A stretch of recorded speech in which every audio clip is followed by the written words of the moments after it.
আসসালামু আলাইকুম রহমতুল্লাহি ওবরকাতুহু।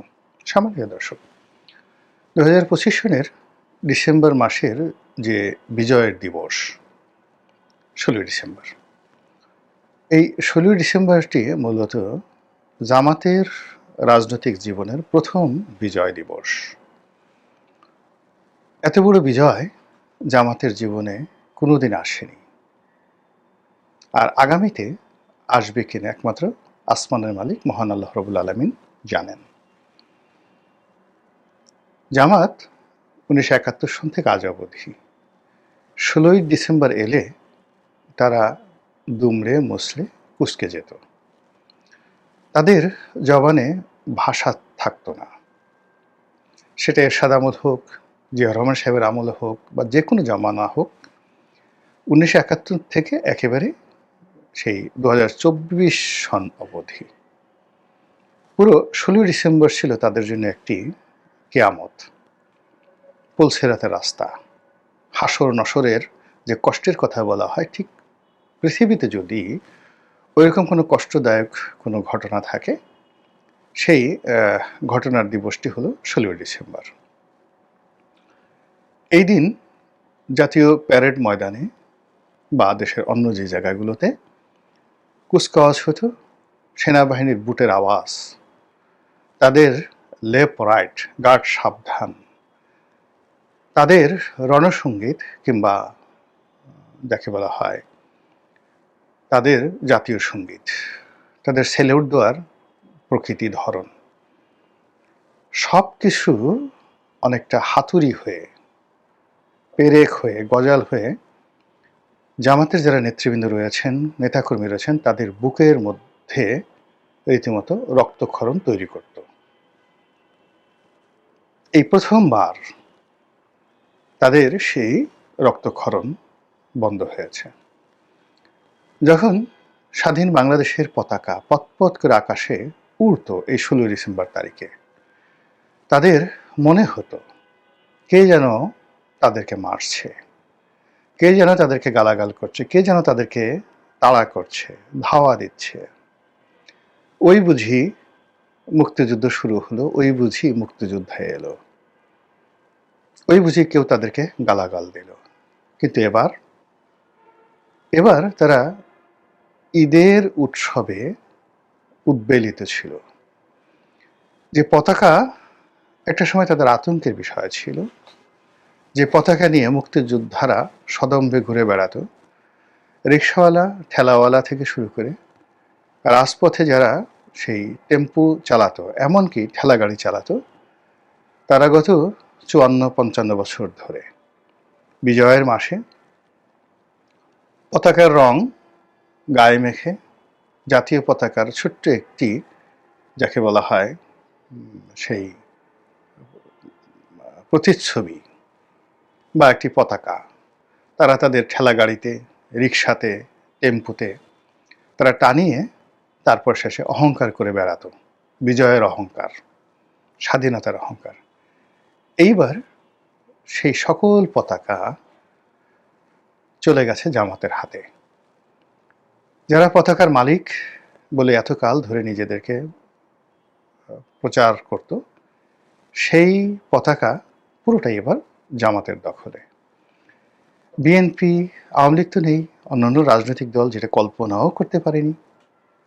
তারা ভাবছিল যে কি করবে, কিন্তু তাদের ভাবনার আগে জামাতের আমির হাজার হাজার নেতাকর্মীদেরকে লাল সবুজের পতাকায় সজ্জিত করে ঢাকার রাজপথে অনেকটা প্রভাত ফেরির মতো, 21শে ফেব্রুয়ারির প্রভাত ফেরির মতো কুয়াশাচ্ছন্ন ঢাকাতে তারা এবার যে বিজয় মিছিল করলেন, এই বিজয় মিছিল গত 54 বছরে বঙ্গবন্ধু করতে পারেনি, বঙ্গবন্ধুর দল করতে পারেননি, জিয়াউর রহমান সাহেব করতে পারেননি, কোনো মুক্তিযোদ্ধা করতে পারেননি। এতটা সুশৃঙ্খল। এবার জামাতের হাতে জাতীয় পতাকা, জামাতের হাতে লাল সবুজের রং এত চমৎকারভাবে মানিয়েছে, অবশ্যই দৃষ্টি মনে হয়েছে যে জামাত সত্যিকার অর্থে মুক্তিযুদ্ধ করেছে।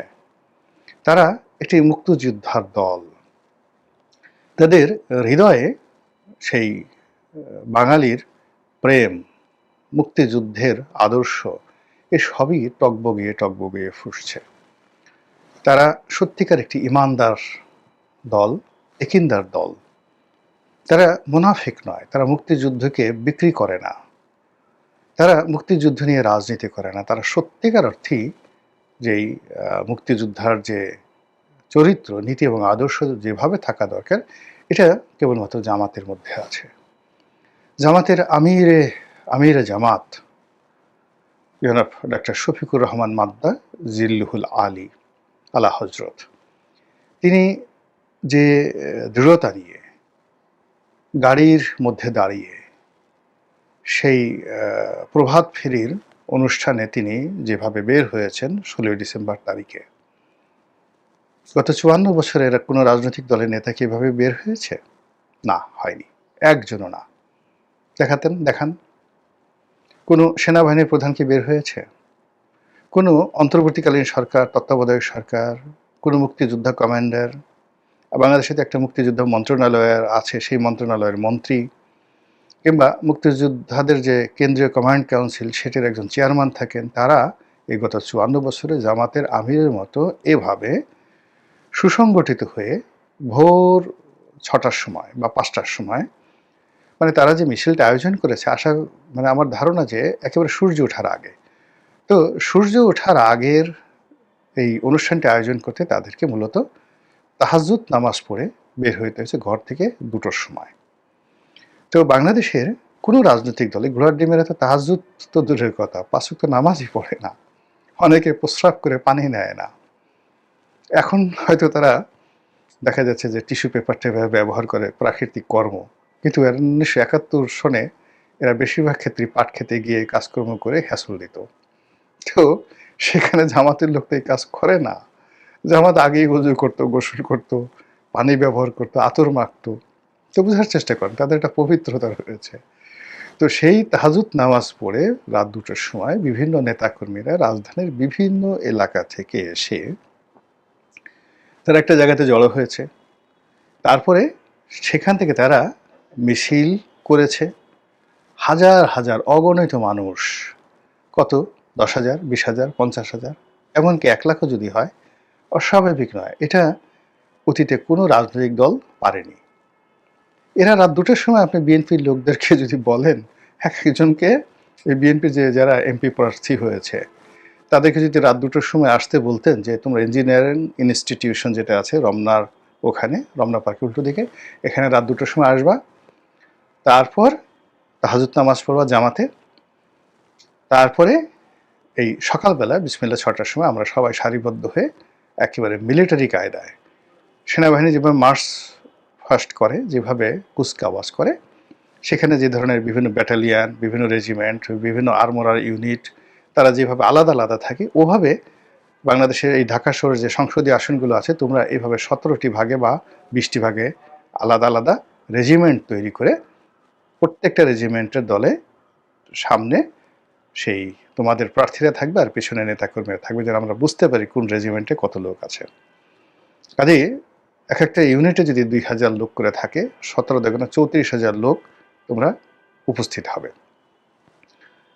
এরকম দায়িত্ব যদি বিএনপির লোকদেরকে দেওয়া হতো, আওয়ামী লীগের লোকদেরকে দেওয়া হতো, অন্য লোকের দেওয়া হতো, তারা বলতো ঘোড়ার ডিম গোষ্ঠী মারি নির্বাচনের, যাবই না, আবার তাহাজ্জুদ নামাজ পড়তে হবে।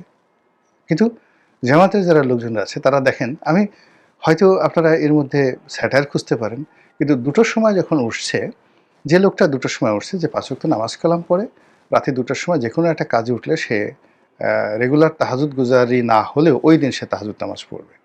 আর এই যে জামাত যে অনুষ্ঠানটি আয়োজন করেছে, প্রত্যেকটা লোককে রাত 2টোর সময় তাকে উঠতে হয়েছে। তো নেতার প্রতি কমান্ড না থাকলে, আপনি এটা নিয়ে ঠাট্টা মশকরা করার কিছু নেই। নেতার প্রতি কমান্ড না থাকলে, ডিভোশন না থাকলে এই কাজ করতে পারে না। তো সেই কাজ করে কি হলো দেখুন, রোজার মাসে ঠিক যেভাবে সেহরি খেতে ওঠে, ঠিক ওইভাবে জামাতের নেতার হুকুমে হাজার মানুষ রাজপথে নেমে এসেছে। নামা এত বিপুল সংখ্যক, তাদের টুপির রং এক, গেঞ্জির রং এক, পাঞ্জাবি আছে তার উপর একটা গেঞ্জি পরেছে। তো সব মিলিয়ে যে প্রদর্শন 16 ডিসেম্বর দিল, মানে এটা প্যারেড ময়দানে সেনাবাহিনী যে প্যারেড প্রদর্শন করে তাতে কয়জন সেনাবাহিনীর লোকজন থাকে? 1000-2 বড়জোর। পুলিশ, সেনাবাহিনী, বিভিন্ন বাহিনীর মিলে 2000 লোক প্যারেডে অংশগ্রহণ করে। কিন্তু জামাত তো এখানে যদি 50,000 লোক এই প্যারেড করে থাকে এবং স্বতঃস্ফূর্ত যে লাল সবুজে তারা রাজপথ মানে করে দিয়েছে, ফলে এইবারে 16 ডিসেম্বরে জামাত যে ইতিহাস তৈরি করেছে, এই ইতিহাস অন্য কোনো রাজনৈতিক দলকে করতে হলে তাকে অনেক কাঠখড় পোড়াতে হবে, একেবারে জীবন বের হয়ে যাবে। 2 নম্বর হলো, একবার যেহেতু এই পতাকা তাদের হাতে চলে গেছে, এখন তাদের কাছ থেকে এই পতাকা আনতে হলে আপনাকে আরও অনেক শক্তিশালী হতে হবে, অনেক রেজিমেন্টেড হতে হবে, সংঘবদ্ধ হতে হবে। রেজিমেন্টেড মানে কমান্ডের অধীনে সংঘবদ্ধ। তো একটা কমান্ড মানে নির্দেশ, তার সঙ্গে সঙ্গে একটা ডিসিপ্লিন, এবং সেই ডিসিপ্লিন করার জন্য আপনাকে দীর্ঘদিন লেফট রাইট করতে হবে। জামাতের লোকজন লেফট রাইটে অভ্যস্ত আর্মিদের মতো, তো সেই লেফট রাইট করতে হবে। এখন সেটা বিএনপির যারা লোকজন আছে তাদেরকে সেই লেফট রাইট করতে মানে টেরিবল অবস্থা। এরপরে ধরেন জামাতের আমির যেভাবে ধরেন মাথায় একটা টুপি পরেছেন, তার সফেদ পাঞ্জাবি, তার সঙ্গে দাড়ি, আপনার যে কোনো লোক দেখলেই আপনাকে একজন অলি আল্লাহ মনে করবে। এখন তারেক রহমান সাহেবকে যদি এইভাবে দাঁড়িয়ে রাখতে হয়, সজীব ওয়াজেদ জয়কে যদি এইভাবে দাঁড়িয়ে রাখতে হয়, ওই সুরত নিতে হয়, এটা তাদের জন্য খুবই রকম ঝামেলা হয়ে যাবে আর কি। কাজেই এই যে পতাকা চলে গেছে তাদের হাতে, এই পতাকা ফিরে আনার জন্য অনেক কষ্ট করতে হবে।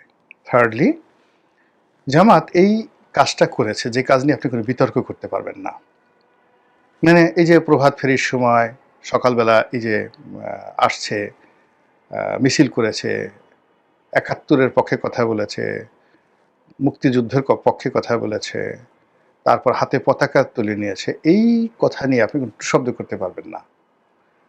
দ্বিতীয় ফেজে গিয়ে তারা যে কাজটি করেছে, তাদের যে সকল বিতর্কিত নেতৃবৃন্দ রয়েছেন, যাদেরকে নিয়ে জামাত বিরোধী লোকজন বিতর্ক করে, তো তাদেরকে তারা ঘোষণা করেছেন যে ওনারা হলেন দেশের সূর্য সন্তান। জাস্ট এতটুকুই। এখন তাদের মতিউর রহমান নিজামী, তাদের গোলাম আজম সাহেব, তাদের যাকে বলা হয় আব্দুল কাদের মোল্লা, কামরুজ্জামান থেকে শুরু করে যে সমস্ত নেতৃবৃন্দকে আওয়ামী লীগ ফাঁসিতে চড়িয়েছে, এরকম নেতৃবৃন্দ সহ অন্যান্য যারা আছেন 71-এ যারা খুবই সক্রিয় ছিলেন, তাদের এরকম 20 জন সূর্য সন্তানকে তারা এই দিন খেতাব দিয়েছে। অনেকটা মানে আপনি বীরত্বের জন্য তারা এদেশের সূর্য সন্তান। তাদের নিয়ে গান রচিত হবে, তাদের নিয়ে ন্যারেটিভ রচিত হবে, বিভিন্ন কথাবার্তা। পতাকা হাতে যখন এই জিনিসগুলো দিয়েছে, তার এগেনস্টে আওয়ামী লীগের কিন্তু 20 জন সূর্য সন্তান নেই। আওয়ামী লীগ গত 54 বছর ধরে তাদের একমাত্র সূর্য সন্তান বঙ্গবন্ধু, এর বাইরে আর তারা কাউকে কোনো সূর্যের ধারে কাছে যেতে দেয়নি।